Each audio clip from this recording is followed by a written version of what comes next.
오늘 우리에게 주시는 하나님 아버지의 말씀은 호세아 5장 8절에서 15절 말씀입니다. 호세아 5장 8절에서 15절까지 제가 봉독해 드리겠습니다. 기브와 전쟁을 알리는 나팔을 불어라. 라마에서도 비상 나팔을 불어라. 베다웬에서도 전쟁이 터졌다고 경보를 알려라. 베냐민아, 적군이 내 뒤를 쫓는다. 에브라임이 벌을 받는 날에는 온 나라가 황무지가 될 것이다. 이스라엘의 모든 지파에게 이미 확정된 일을 내가 선포한다. 유다의 통치자들은 경계선을 범하는 자들이니 내가 그들 위에 나의 분노를 물처럼 쏟아 부을 것이다. 에브라임이 도움을 구하러 허무한 것을 뒤쫓아갔으니 에브라임이 심판을 받아 억압을 당하고 짓밟혔다. 그러므로 나는 에브라임에게는 좀으로 유다 가문에게는 썩이는 것으로 칠 것이다. 에브라임이 자기의 중병을 깨닫고 아시리아로 가고 유다는 제 몸에 난 상처를 보고 그 나라의 대왕에게 특사를 보냈다. 그러나 그 대왕이 너희의 중병을 고치지 못하고 그가 너희의 상처를 치료하지 못한다. 내가 사자처럼 에브라임에게 달려들고 젊은 사자처럼 유다 가문에 달려들어 그들을 물어다가 갈기갈기 찢을 것이니 아무도 내 입에서 그들을 빼내어 건져주지 못할 것이다. 나는 이제 내 곳으로 돌아간다. 그들이 지은 죄를 다 뉘우치고 나를 찾을 때까지 기다리겠다. 환난을 당할 때에는 그들이 애타게 나를 찾아 나설 것이다. 아멘.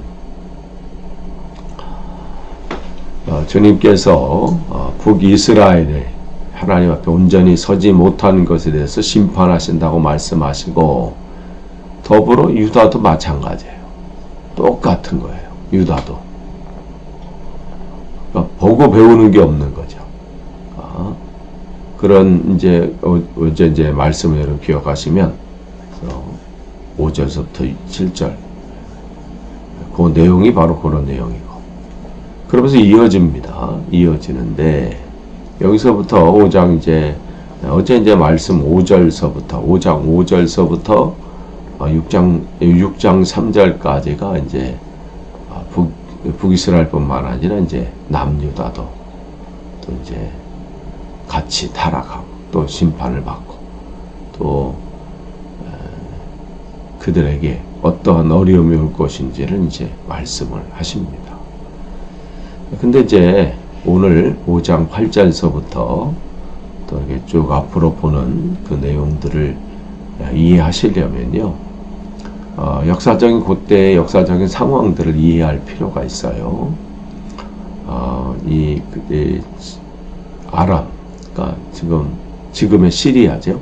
그 아람과 북이스라엘이 동맹을 맺고 지금 그 전쟁을 일으키는 그런 상황들을 우리가 그런 상황을 배경으로 하는 게 오늘 본문을 포함한 쭉 그 다음에 나오는 7장까지의 내용이 바로 그렇습니다.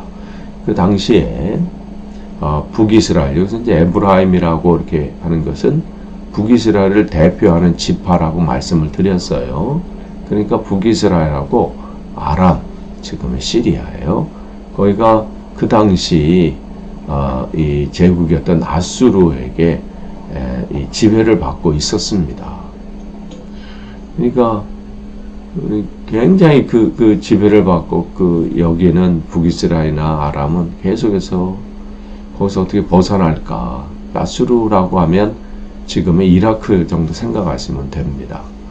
근데 이 아수르가 계속해서 동쪽으로 확장해 나가려고 하는 그런 상황 가운데, 그러니까 지금의 이란까지 지금 확장해 나가는, 그런데 정신이 팔려 있을 때 그 주변에 있었던 거기에 지배를 받고 있던 그 작은 나라들이 연합을 해서 아수르와 대항하려고 지금 계획을 짜고 있는 거예요. 자기 혼자는 안 되니까 힘을 합쳐서 뭔가 해보려고 이런 것이죠. 그러니까 북이스라엘도 남유다에게 함께 하자고 하는 거예요. 그런데 남유다 그 당시 왕이었던 아하스가 우리는 안 한다 이렇게 거절한 거예요. 그러니까 이 북이스라엘하고 아람이 연합을 해서 지금 유다를 침공하는 거죠. 너희들이 우리 하는 이 계획에 동참을 안 해? 그런 상황이에요. 그래서 BC 733년에 이 북이스라엘 왕이었던 베가하고 또 아람 왕이었던 르신이 이제 연합을 해가지고 유다를 침공을 하죠. 이때 유다 왕 아하스가 이러다가 이제 큰일 날 이제 판단을 하고 아수르에 원군을 요청합니다. 그 아수르에게 막대한 조공을 바치면서 우리가 지금 이게 큰일 났으니 우리를 도와달라. 그래서 이 아수르가 북이스라엘 쳐들어와서 북이스라엘 그냥 완전히 그냥 초토화시키는 그 정도. 그러니까 사마리아와 에브라임 산지 정도 조금 남을 만큼 그냥 나머지는 굉장히 그냥 무너져 버리는 그런 상황이에요. 그러니까 괜히 가만히 있다가 지금 그냥 큰 일이 일어나게 된 거죠. 그러니까 그러한 그 모습 여러분이 기억하시면, 그러니까 지금 기브아의 전쟁을 알리는 나팔을 불어라. 또 라마에서도 베다위는 이제 이 베델이라고 말씀을 드렸어요. 그러니까 그 알리라는 거, 그러니까 베냐민은 지금 이 북이스라엘 제일 남단에 있는 이 베냐민 위에는 에브라임 지파가 있고 이 베냐민 지파 밑에는 유다 지파가 있는 그 경계 사이에 있어요. 그러니까 거기에 지금 이런 전쟁으로 인해서 지금 비상이 일어난 거죠. 또 에브라임이 벌을 받는 날에는 온 나라가 황무지가 될 것이다. 이스라엘 모든 지파에게 이미 확정된 일을 내가 선포한다. 하나님께서 그들이 돌이키지 않은 것에 대해서 하나님이 아수르라는 몽둥이를 통해서 그들을 하실 것이라는 것은 지금 이제 말씀을 하시는 거예요. 돌이키라는 거니까 기회가 있을 때가 모든 결과에는 이유가 있다는 거죠. 특히 하나님 말씀 앞에서는 분명합니다. 하나님의 말씀은 분명히 그 말씀하신 대로 성취되시는 분이에요. 그러니까 우리가 잘 아는 아브라함과 그 사라의 그 부부의 이야기를 통해서도 내년 이맘때 하나님께서 네 후손을 주님께서 주신다. 내 자녀를 아들을 주신다 말씀하셨을 때 아브라함도 믿지 못하고 사라는 웃고, 왜 그러냐면 본인의 형편과 상황을 알기 때문에 그렇죠. 나이도 많고 이미 임신할 수 있는 그런 상황도 아니고. 그래서 주님이 말씀하신 것은 어떻게 해요? 말씀하셨거나 약속하신 것, 그것은 반드시 이루어지는 것이죠. 그게 믿음이에요. 그게 지금 그들에게도 마찬가지예요. 하나님께서 어떻게 하실 것인지를 계속해서 말씀하십니다. 에브라임이 심판을 받아 11절에 보면 억압을 당하고 짓밟혔고 이렇게 말씀을 하시는 거예요. 이제 그게 에브라임에서 북이스라엘로 끝나는 게 아니라 이제 돌이키지 않는 유다까지 계속해서 그 일 똑같이 그 징벌 가운데 거하겠다고 말씀을 하시는 겁니다. 그러니까 기회가 있을 때, 아직 시간이 있을 때 돌이키는 거예요.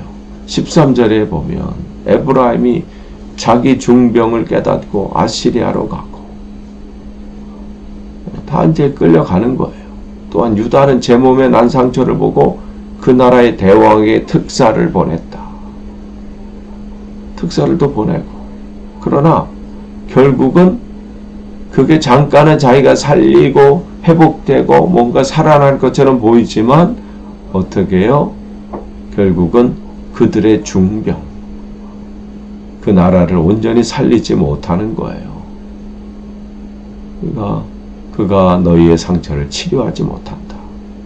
결국은 엄청난 위기만 초래하고 나라의 모든 것을 빼앗기게 되고 더 거기에 강력한 지배를 받아 옴짝달싹 못하게 되고, 그러니까 인간의 모든 지혜와 계획이 모두 실패로 돌아가는 거죠. 이렇게 돼야 어떻게 해요?